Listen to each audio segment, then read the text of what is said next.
പെൺകുട്ടികളിൽ ഒരാളെ ഞാൻ കണ്ടു. പ്രണയം നടിച്ച് കടുത്ത ശാരീരിക ഉപദ്രവങ്ങൾ ഏൽപ്പിക്കുകയും എല്ലാ കാലത്തേക്കും നീണ്ടു നിൽക്കുന്ന ട്രോമയിലേക്ക് അവളെ എടുത്തെറിയുകയും ചെയ്ത രാഹുൽ മാങ്കൂട്ടത്തിലെ തിരിച്ചു കൊണ്ടുവരാൻ കോൺഗ്രസും UDFും ശ്രമിക്കുന്ന ഈ ദിവസങ്ങളിൽ തന്നെയാണ് ഞാൻ അവളെ നേരിട്ട് കാണാൻ പോയത്.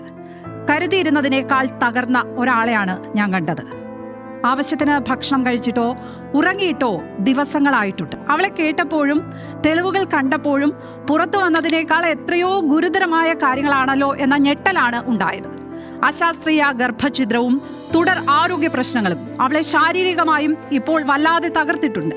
ഓരോ മണിക്കൂറിലും വന്നുകൊണ്ടിരിക്കുന്ന സൈബർ ആക്രമണങ്ങളും സ്ലട്ട് ഷെയ്മിങ്ങും അവളും അറിയുന്നുണ്ട്. അവളെയും കുടുംബത്തെയും അതൊക്കെ കടുത്ത മനോവിഷമത്തിൽ ആക്കുന്നുമുണ്ട്. എല്ലാ വിഷമങ്ങളും തുറന്നു പറഞ്ഞ് ആ പെൺകുട്ടി പൊട്ടിക്കരഞ്ഞു.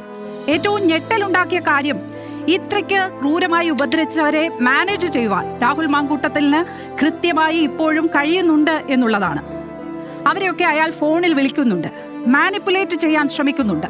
ഞാൻ നേരിട്ട് കണ്ട് സംസാരിച്ച ഈ പെൺകുട്ടിക്കുണ്ടായ ദുരനുഭവത്തിന്റെ വിശദാംശങ്ങൾ മനസ്സിലാക്കിയാൽ ഒരാൾക്കും മറിച്ചൊരു നിലപാട് സ്വീകരിക്കാൻ പറ്റില്ല എന്ന് എനിക്ക് ഉറപ്പാണ്. നമ്മൾ അവൾക്കൊപ്പം തന്നെ നിൽക്കണം.